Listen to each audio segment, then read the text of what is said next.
So first of all, good evening, everyone. Welcome to the Excel 101 workshop. This is being organized by the Consulting Club as part of our Consulting Skills Enhancement series. And the applications of the tool Excel is certainly very, important, as we all know, in the corporate setting. Okay, so we have the pleasure of hosting Miss Medha Shubhangi as the instructor for today. Medha is a management consulting professional with experience in both the pharma sector as well as the product planning within the automotive industry. An alumni from Indira Gandhi Delhi Technological University, 2018 batch. She started her career at Honda Cars and then Kia Motors.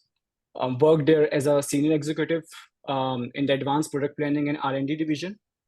After spending around 4 years in the automotive industry, forming strategies for their flagship vehicles, Medha then joined ZS Associates as an associate consultant.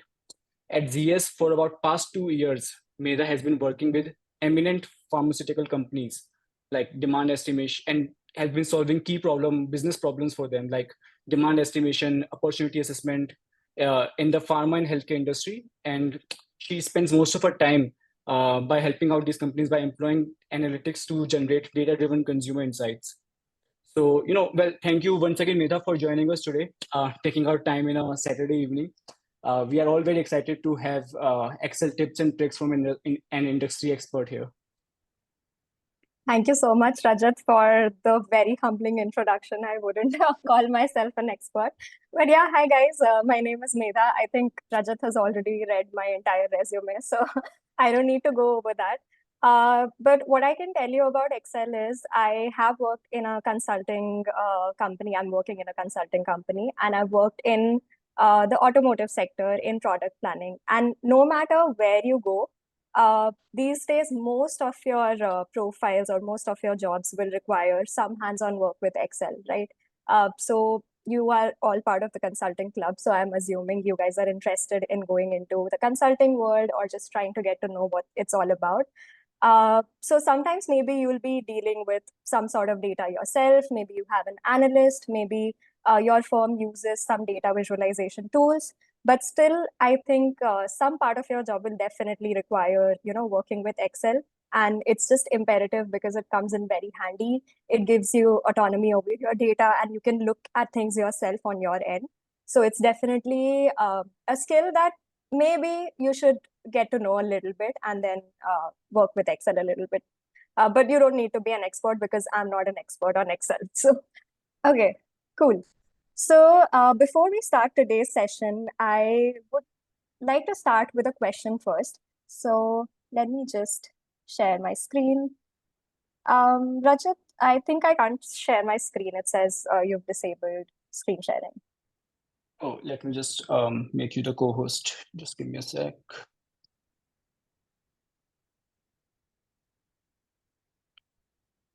And guys, can you try now? Yeah, I will just try. And guys, I was saying, please feel free to, speak up, type in the chat. I know it's Saturday evening, but yeah, please feel free to participate. Okay. So the question that I want to start with is how comfortable are you with Microsoft Excel right now? And you can just rate your level of comfort. You can type in the chat box.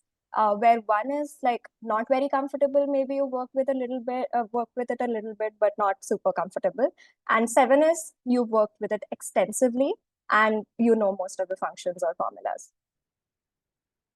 Okay, I see 1s, I see 3s.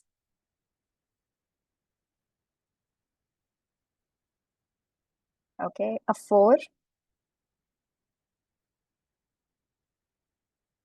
There's no need to be shy. If you want to drop an anonymous response, that's okay too. Okay, we have 5s, 4s, 3s, 1.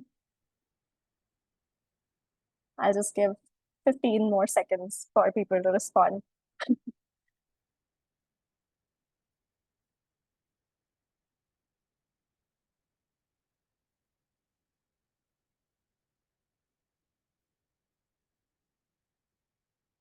Okay, great. I think we have a mixed bag of responses. So we have some people who are feeling like they are beginners. Some of you have more extensive experience with it, but I would say most of you fall in the ballpark of like 3 to 5.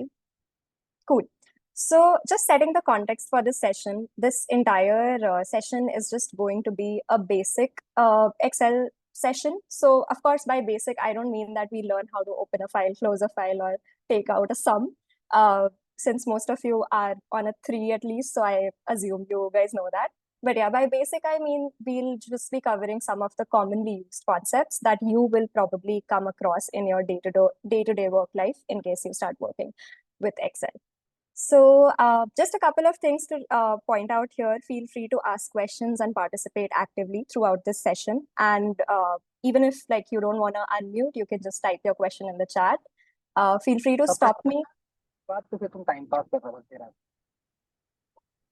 Oh, feel free to stop me or ask me to go slower if needed. And I'm also not an expert, so feel free to pitch in case you want to add something, you want to share some suggestions. And some of you who are on the higher level of expertise, those who said 5 or 6, whatever, I would love to hear your opinion about some cool functions that you have used that we'll not cover today. So maybe we can reserve 5 minutes at the end to discuss that. And lastly, just another point that I will be covering some basic keyboard shortcuts as I go through. So as I use them, I'll use some keyboard shortcuts maybe. I'll try to voice them over, but you can just ask if you feel like I'm not voicing them over. And there are so many Excel keyboard shortcuts, you probably can't see them once and learn it. But I would encourage you to try and keep using Excel shortcuts. So one thing that comes in really, really handy is just using the Alt key on your keyboard. And if you hit the Alt key, you'll see all the codes for all the different windows. And this is where you can start initially. Like say I want to merge a couple of cells. I want to merge C, D, and E. So instead of pressing this merge and center button here, which is very tempting, you can just press Alt and see what the code for that is. So I know it's in the Home tab, right? So I can press an H, then this is an M, and then I can press a C. So that is how you can get started with shortcuts. Of course, there are some that you can learn. Those are very common, but you can get to know those shortcuts better like this as well. Cool. So firstly, we'll get started with some basic functions. I think some of you might have heard of our trusty friend called VLOOKUP. So VLOOKUP is a function that you'll see very commonly, and I'll describe how it basically works and when we use them. So suppose we have a data table here, and I have 4 columns here. We have a list of products, then we have the corresponding product codes, we have the quantity, and then we have the price per unit of a particular product, right? Now say I want to know what is the price of a laptop. So I can just look here, this is laptop and this is its price, and just write 50,000 here. Easy, simple. But if I have a huge data set, I have thousands of rows and multiple columns, I probably cannot go ahead and manually do this. It's going to take me a lot of time. So that's when VLOOKUP comes in really handy. It's a very common function that you can use to look for multiple values within a given table or array. So in this case, I'll just describe how you would go about using it. So you'll start with simply typing out the formula equal to VLOOKUP and open braces. Now you'll see certain values that you need to provide. So we'll go one by one. Firstly, what we need is the lookup value. So the lookup value essentially is whatever value you're looking for. So whatever product in this case, I'm trying to find in this particular table. So in this case, my product is laptop, right? So I'll just select laptop here. And then I'll select the table where I want to look for it, right? So in this case, the table is this particular table. Now, one condition that you need to keep in mind for VLOOKUP is that your lookup value must be in the very first column, right? So if it was in the second column, third column, it wouldn't work. What you need to make sure is that your lookup value will be in the first column always for VLOOKUP, right? So I'll fix this. And you might be wondering what I'm doing here with the dollar signs. Some of you may not be aware of locking cells. So what I did is I locked this particular table so that when I drag a formula, if I drag it, then this doesn't change. So my table doesn't budge. So the dollar signs that you see here, this one next to the row number or column number, just tells me that this is fixed. So even if I drag the formula, it won't change. Then I need to provide my column index number. So what your column index number means is that the value that you need, which is the price in this case, which column is it in? Okay. And here you need to present a number from the starting of the table. So this is my column 1, this is my column 2, 3, and 4. So in this case, the column index number is 4 because my price is in the 4th column. So you just need to start counting from wherever you started your table, right? Not from the beginning if there are like more data points in the other columns, but just from where you started your VLOOKUP table, right? And then finally, you'll get an option for approximate match or exact match. So right now we are doing exact match. I'll come to approximate match later. So you can either write false here or you can also use 0. So here I have the price of a laptop. So this is very simple when it comes to like this table, but if you have bigger data sets, this will come in very handy for you. Now, just to check your attention, guys, because most of you are quiet and I'm doing most of the talking. Say I want to calculate the quantity as well. So what would I change here? Anybody can just type their response. What would change in the formula if I wanted to calculate the quantity?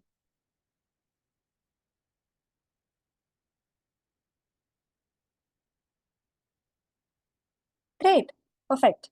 So you guys are listening, great.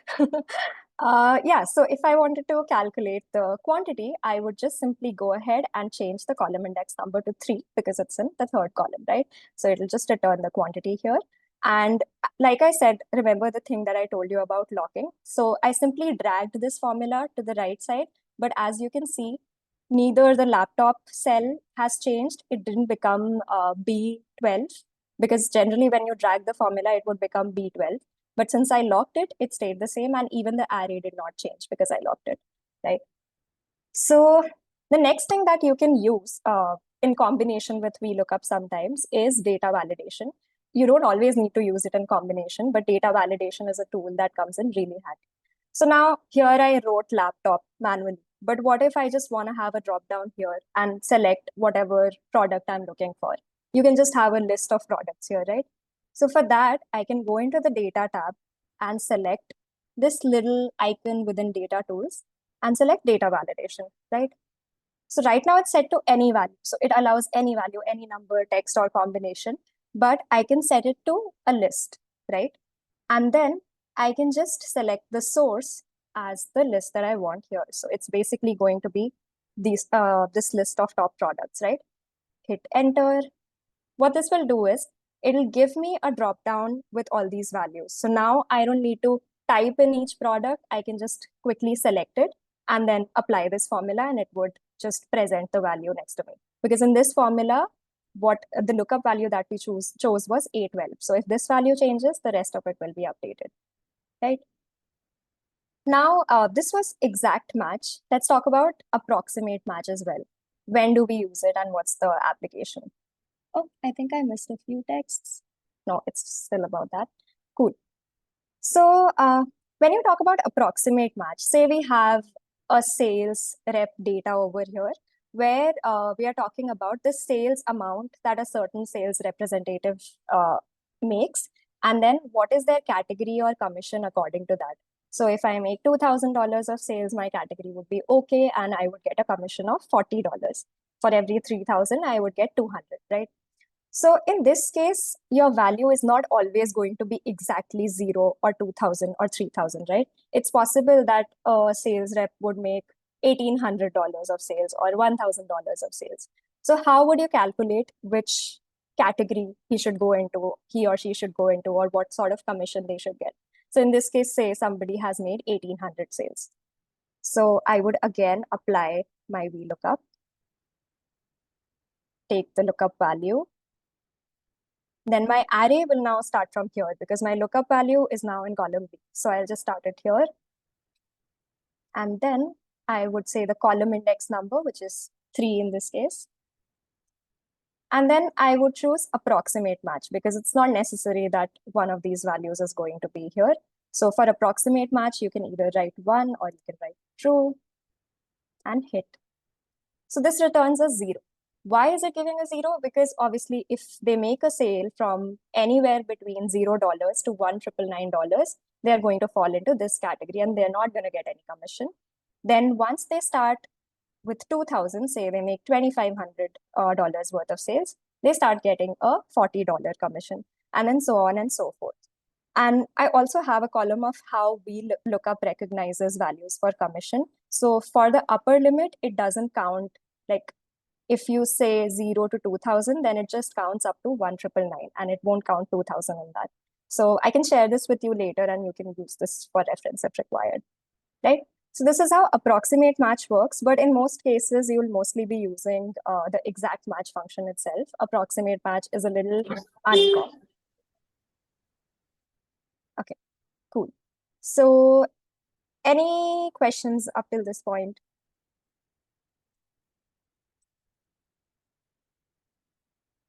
Okay, cool. So we have a couple of drawbacks with VLOOKUP, which I think we have touched upon, but can some of you just mention it for me in the chat box? What do you think are the drawbacks here?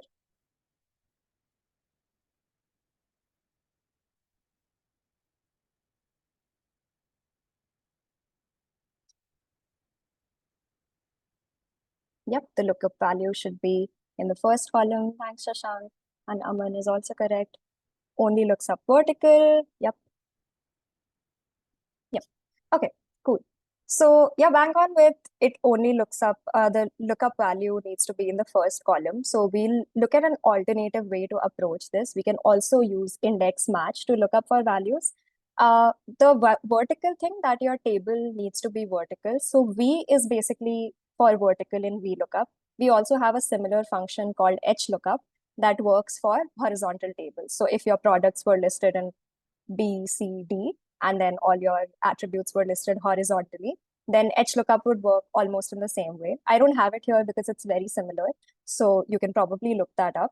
But HLOOKUP can work with horizontal tables. So one drawback was correct that you need to have the lookup value in the first column. Another drawback with this is that your column index number is something that you would always have to count. So right now I just had 4 columns, so I counted 1, 2, 3, 4. But then you might have a ton of columns towards the right. You don't always want to go and like check which column it is and then input the number, right? So another alternative to this sort of function is index match. But before we get into index match, I would tell you a little bit about index in general. Okay, cool. So we have the same table here, the products and price and quantity and everything. So how index works is very, very simple. So first we'll talk about just one-dimensional basic index. So I can just type in index. I want to know what value is present in the third row. So the serial number present here is basically the row number that I want to look into. So I can just input my array here, which is this list of products, and say I want to know what's present in the third row, right? Simple. I just used index, input my array, and then put my serial number, right? I got that value. Now we can also do a 2-dimensional, like both row and column. So if I want to know what's present in the third row and second column, I can just use index like so, select my entire array this time, and then select the row number, which is present in B17, and then select the column number, which is in C17, right? And I would get the value that is in the third row, second column, which is this one, right? So the general format of index works like this only. You either you first have your table or your array, then you have your row reference, and then you have your column reference, right? So this row reference and column reference can be simple numbers if you know the number of the row or the column of the row that you want to look into. Or you can also match. You can use a match function to sort of look for a particular value that we'll now talk about. Okay. So let's look at this new data for a second. Right now we have serial numbers, we have some car model names, we have the brand of the car next to it, we have the body type, and then we have the month-wise sales from March 23 to March 24. And then we have a column for total sales as well. So this is the data set that we'll be working with for the next few questions. Now talking about index match. say I want to get the body type and the March 2024 sales of any model that's written over here, right? So how will I go about this? Firstly, let's just use index. So index, I first want to select my array. So this array will come from our data, which is this entire data. Now notice that our lookup value is probably going to be the car model name, but it's not the first column here, but it doesn't matter. So that drawback of VLOOKUP doesn't really matter here. Now I need my row number or row reference, right? So for this, I'm going to use a match function. And a match function also functions very similar to your VLOOKUP. How you'll do it is match and then open braces. Now, what am I looking for? What is my lookup value? That's this particular model name, right? I'll put the model name in and then I'll freeze the column here so that if I drag the formula below, I still get the model name, Verna. I don't get Creta again, right? Now I need to match it with the data. So where can I find this? Where is my lookup value? I need to give that column where it needs to look for this particular value. So since this is the model name, I can just put it in the model, right? I can lock this and then 0 is for exact match. So I'll just put a 0 here. So this is my row reference. Now coming into the column reference, I'll again use a match. Now, what column am I looking for? I want to look into the body type column, right?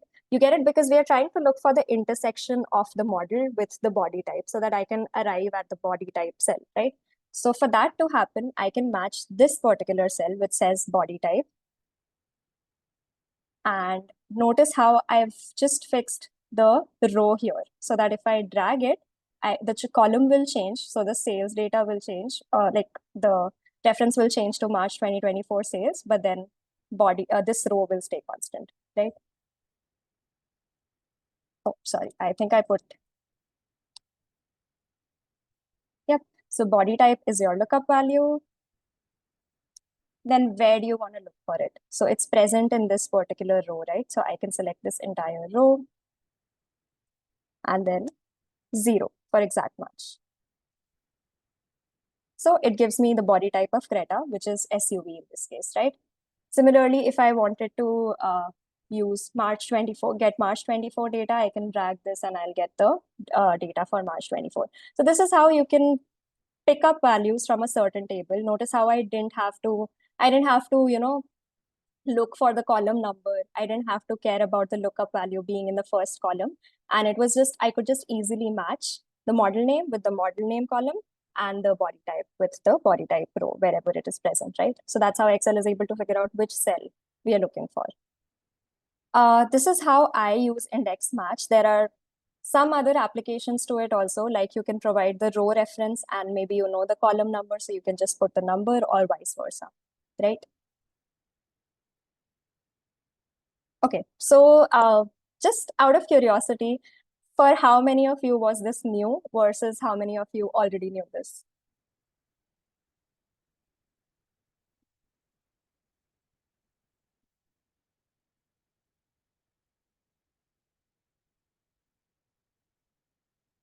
Okay, great.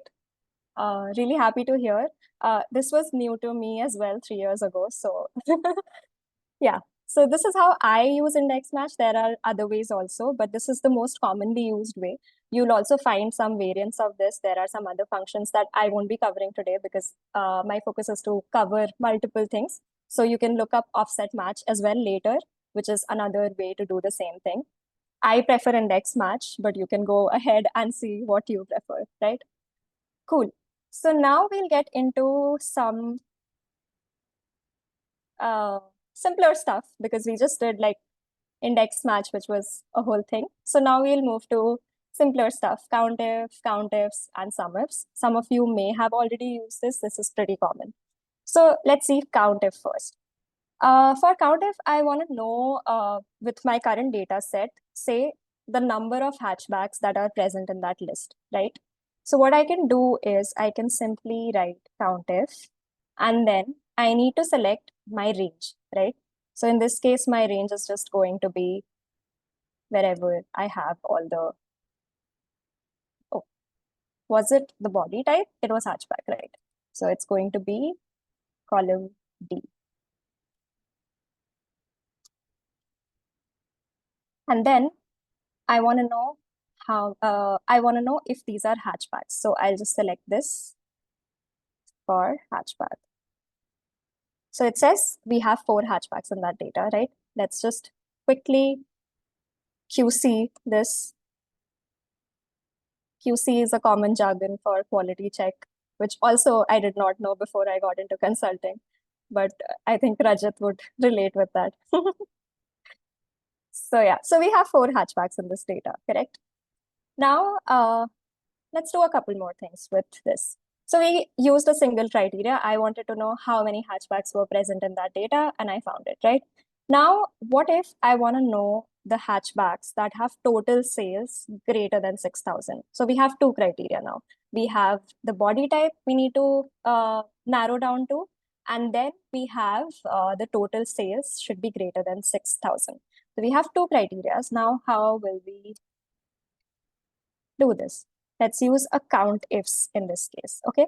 So the count ifs syntax is very similar to count if. It's just you have to input multiple number of things. So firstly, you will put criteria range 1. So first criteria, the range, and then what that criteria is. And then your second criteria range, and then whatever the second one is, and then so on and so forth. So my first criteria is that I want the body type to be hatchback, right? And then my second criteria is that I want the total sales, which is present over here. I want this to be greater than 6,000. So greater than 6,000 can be in quotes here. And then I just apply.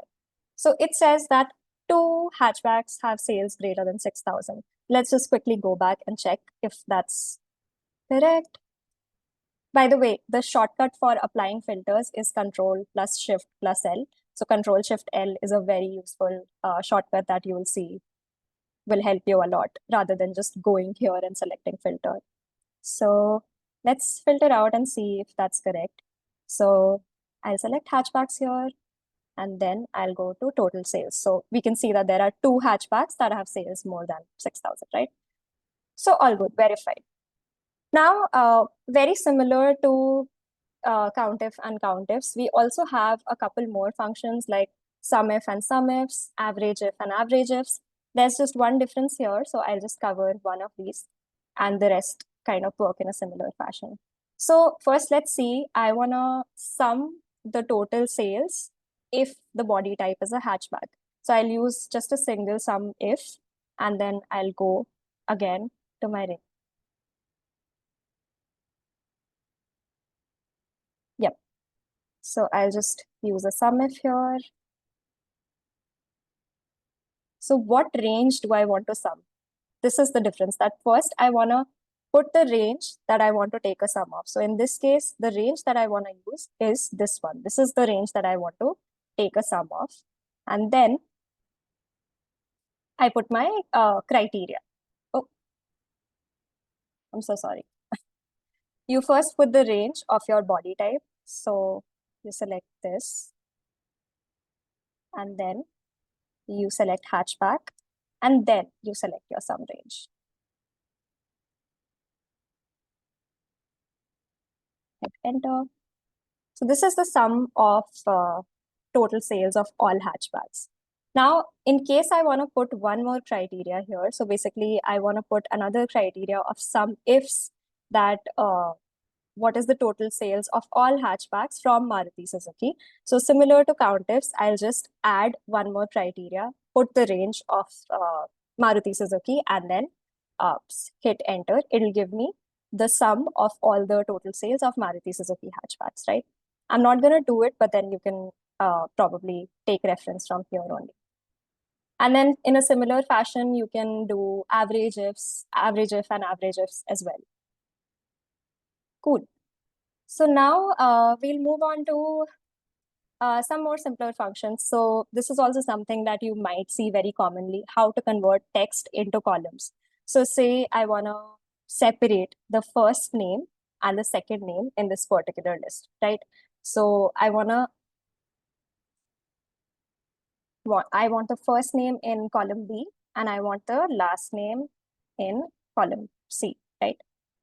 So in this case, you can use a function which is called text to columns. You basically select your entire range and then you go here in data, within data tools as well, and then go to text to columns.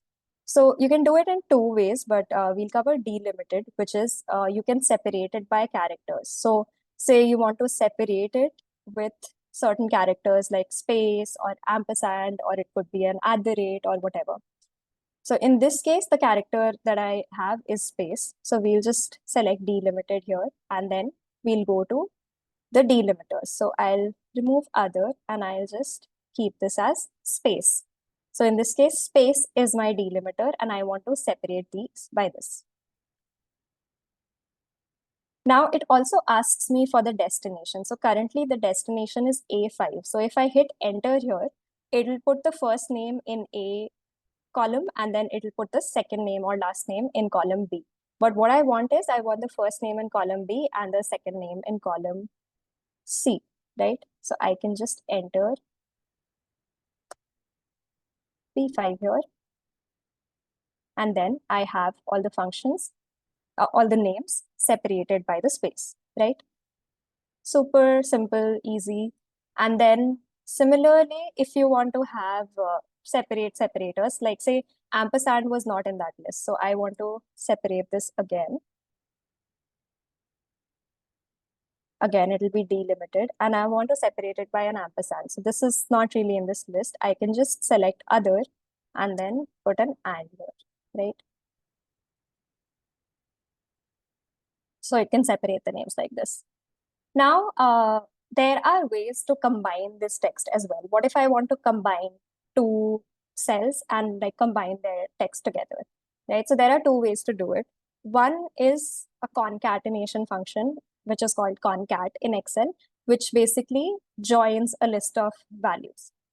So what you'll do is you'll just select this and then this. But you'll notice if I do this, there will be no space between those two text items because I just concatenated these two values, meaning just placed them adjacent to each other, so joined them.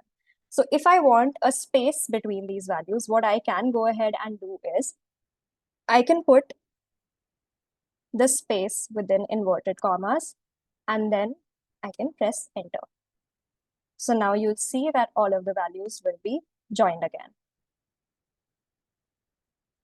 Another way to do this is basically select the first cell, press an and on your keyboard, start an inverted comma, then end an inverted comma, press and again, and then combine these. So this is also one way that you can join some of your text, right? So these are some of the ways where you can join or separate your text. Right now, it looks like, why would I want to separate the first name or the last name? But trust me, it has a lot of applications, except for names as well. You would want to like have separate field names, sometimes separate column names, and you would want to combine them to pull different values, maybe using an index match. And that is when it really helps you for making complex workbooks or complex frameworks, right? Cool. Now we'll move to another very important and like quite widely used functionality, but a little lesser known. You guys can tell me if you already know about this. Hi, Medha. In case there is a middle name also, and I want both the middle and last name together and separate from the first name, how can I do it? Okay, cool. So let's go back. So let's say we have, this is new for me as well. Say we have Liam Ford Johnson, just some random name, and we want to separate this again.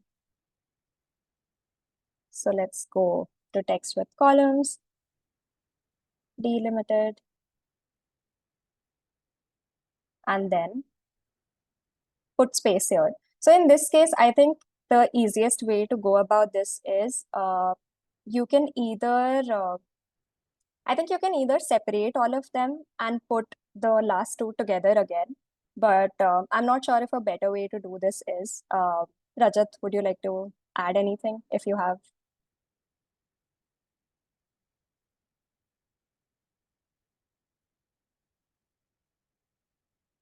Okay, I think Yeah, yeah, yeah. Yeah, I think for at this point of time, top of mind, I can also recall this this method only. Maybe we can separate first name and then the last two names and then recombine them again. Yeah, so that is probably a fix that I can think of from the top of my head. But yeah, you can definitely look into it if there's a better way and let me also know about it. Another thing that you can do is maybe not for this case because you don't know what's your first name then. But then we also have a fixed width delimiter where you can basically select what would be the width of your delimiter. So you can set delimiters here and then you can probably select the number of characters that are here, right? So this is one thing that you can use if you know the characters, the number of characters that are present in the first bit of your text. But of course, with names, that might not work because different names would have different characters. But if you encounter a case like this where you know the number of characters in your first part, then you can use this particular method. So that's what I can provide right now. But thanks for this question. I think we all can go back and check if there's a solution for this. Cool. So now, going ahead, we will talk a little bit about name ranges as well. So how to, first of all, what are name ranges, how to create them, rename them, and how do you use them? Why are they useful? So let's just look at the simple table. It has the months listed out in column H, and then it has a number assigned to every month. Okay. So right now, if I go on any cell in this column, it's gonna read the name of the cell as H7, H8, whatever it is, right? But what I can do is I can actually give this entire selection a name. So maybe I want to name it month one, right? And then maybe I want to name this number one. So this little box over here, this is where I can update the name. There is a longer way to do this also, but I'm telling you the shortcut, then we'll come to the long way. So say I am just going through my workbook and I'm lost somewhere in some other data, and I know that that is one key data point that I want to navigate to, right? So I'll just press the drop down here and then I'll see those named ranges that I have assigned to them. And if I click on any name range, it'll automatically go back to that part of the workbook and then it'll navigate and select that entire range that I named, right? So you can go anywhere and then just press this drop down and go to number or month or whatever range you assigned, right? Another way to go about this is you have formulas over here and you will see a name manager within your formulas, right? So you can use this as well to create name ranges. So for example, if I open the name range here, I can see the two name ranges that I created, month one and number one. So I can do a lot of things here. I can delete something. I can edit the name of this. Say I just want it to be months. I can just edit it from here and I can also delete something if I want to. For now, let's just delete it.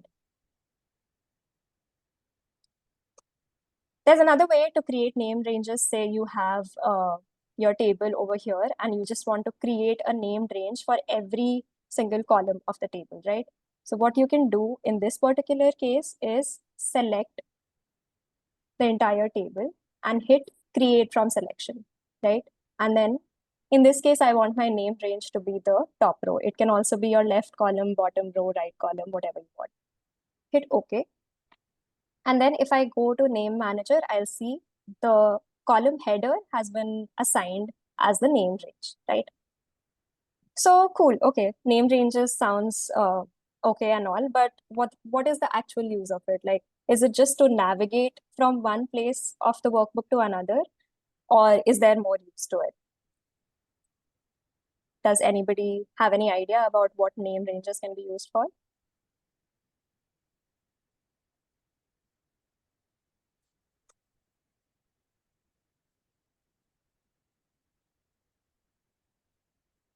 Great. It can be used in formulas. It's written here.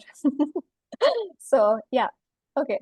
So yeah, you can just call your named range directly in a formula. So it doesn't have to be always like, say, if I were to take a sum normally and I wanted a sum of all these numbers, I would go ahead and select this and then take out the sum. But then I don't need to do this here because here it's easy because it's just present on the same sheet. It's a small range and I can just see it in front of myself.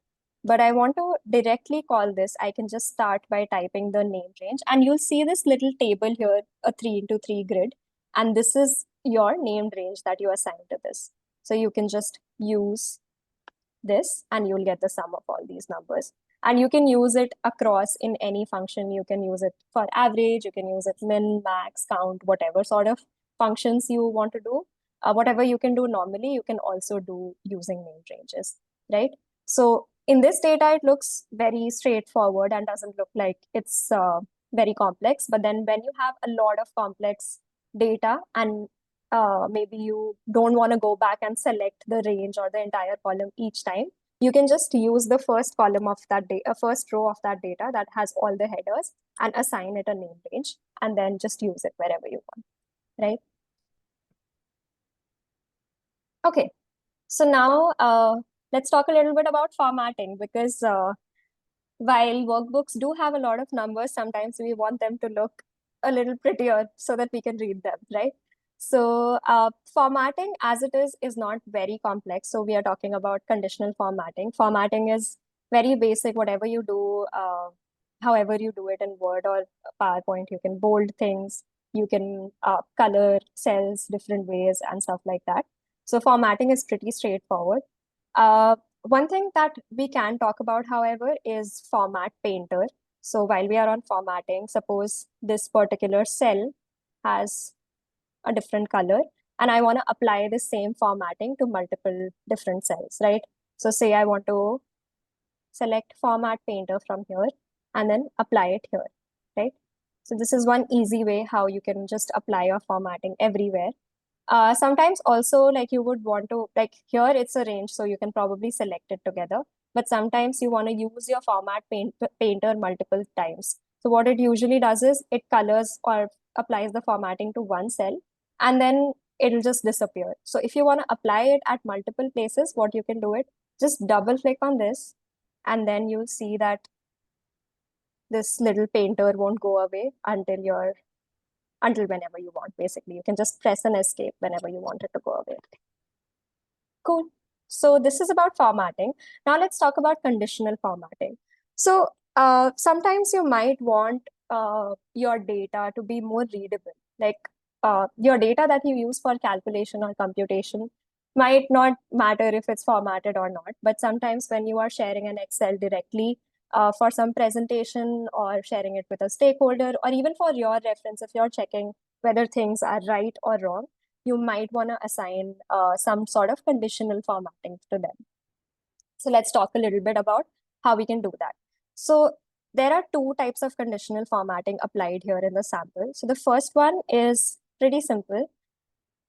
I want to assign a red color to the ends, the nose, and a green color to the Y's. So I'll simply go into conditional formatting and you'll see a ton of options here. So you can probably see later what all options are present here. So there are some rules of greater than, less than, between, equal to, etc. There are top bottom rules that will help you highlight top 10 items, top 10%, etc. There are also data bars if you want to assign like bars, and then there are color scales. So in this case, I want to use an equal to, right? So just using an equal to, I'll assign N a light red fill with dark red text. So that will convert all my N's into the red color, right?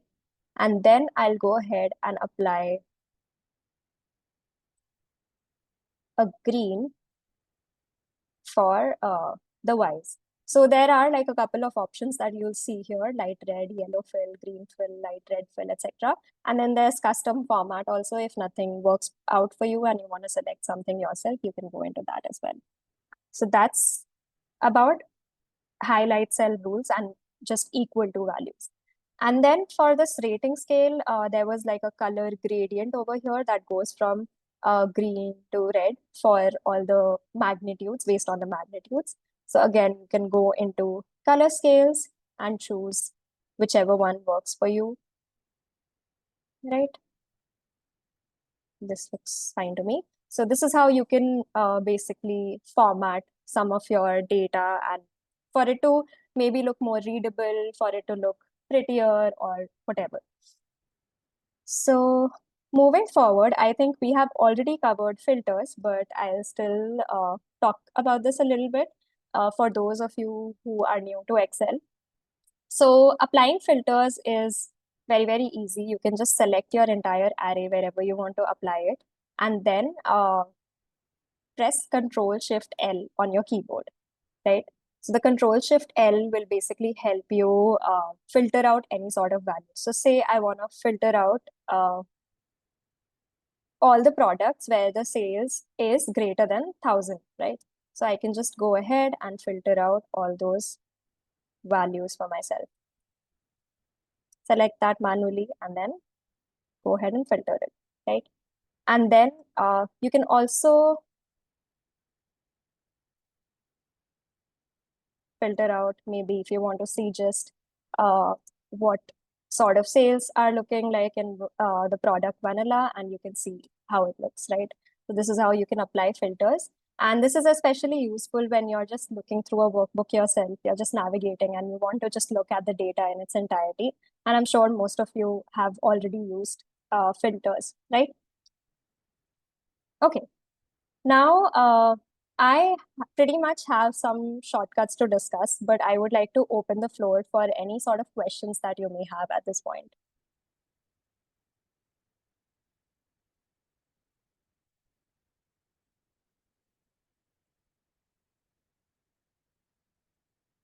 Okay, all good. Everybody understands everything, I suppose. Okay. So, of course, like I said, there are like a multitude of shortcuts that you will be using for Excel. But some of the shortcuts that are going to come in really, really handy for you uh, are some of these listed down over here. These are the ones that I use commonly, but you can see what works for you. You can add to this list. There are a lot of workbooks or documents that will give you a list of 100, 500 most used shortcuts or whatever. But to start with, like we talked about in the beginning of the call, you can select Alt and look at all the options here. Then Control Space is generally used to select an entire column. So if I Control Space, I click on Control Space, it will select the entire column in a particular worksheet. And then if I select Shift Space, it will select the entire row. In case you apply a filter to something, you can click Alt and down on the menu and then just hover down and up from there if you want to do that. And then if you want to paste something, say I want to go back to my practice data, select this, and then obviously Control C, Control V is copy paste. But in case I want to paste special, like I want to paste it as values, you can use Alt ES, which will display a range of values here. So you can choose what kind of paste you want to do. So I pressed Alt ES and then select V in this case because I want to paste it as values. So it'll just simply paste the entire data in the form of values without the formatting or anything, right? Then going back to some other shortcuts, Alt ES is paste special, we already discussed this. Deleting an entire row or column, you can press Control and minus sign together, and then that will do it. And then navigating within your sheets, you can do Control page up and then Control page down to go from one sheet to another, right? So yeah, I think these were the key functionalities that I wanted to talk about today. And I see we have 10 minutes to spare. So I would love if some of you can probably just, ask any questions, or in case you have more experience with Excel and some of you who said they are on a 5, in case you have used any cool functionality that I haven't covered in the session today and you would like to talk about it, that'll be great.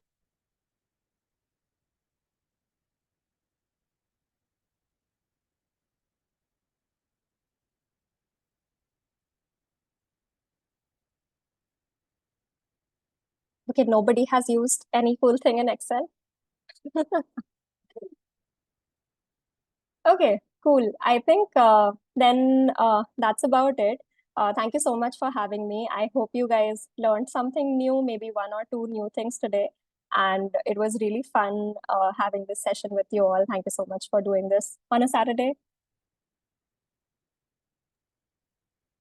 Well. Yeah, thanks a lot, Medha. This session was really power pack of, all the tricks and tips that we should have before joining our respective internships. I mean, the each and every, topic which you shared, these will be very helpful. For example, the condition formatting which you just stated, right? It is very helpful to draw out insights. You have a complex data set of sheets and everything, but if you apply those condition formatting, it will be easier to draw out insights from that and build a story. And that's what Mhm. actually we really do in consulting, right? We try to build a Yeah, story around the client's objective. So yeah. yeah, all in all, this session was really very helpful. We are all grateful to you taking our time on a Saturday evening, and we all understand how valuable the weekends are in corporate. Cool. Okay. And of course, if you guys have any feedback for me, please share it with Rajat and he would probably relate to me. And if you have any questions, you want to discuss anything about my profile or anything, feel free to reach out to me on LinkedIn. And yeah, it was really fun. Thank you so much. Thanks a lot, Hemant. Okay. Thank you. Bye. Bye. Thanks a lot. Bye.